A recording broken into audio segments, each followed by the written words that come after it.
Hi friends, మా తమ్ముడికి ఏమో మెంటలు అనుకుంటున్నారా? అట్లే అనుకోండి. చూడండి ఏం చేస్తున్నాడు.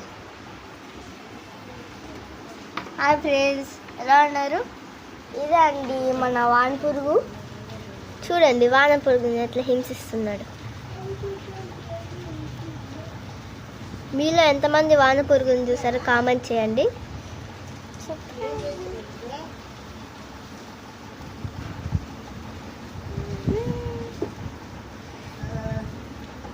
తిరుపతిలో అయితే నైట్ 10 o'clockకి ఫుల్ వర్షం అండి. చూడండి మొత్తం ఏమీ కనిపించట్లేదు, అంత వర్షము. అందుకే వానపురుగులు వచ్చాయనుకుంటా. చూడండి ఎట్లా ఆడుకుంటున్నారు. మొత్తం ఫుల్. సబ్స్క్రైబ్ చేసుకోండి, అది మాత్రం మర్చిపోకండి.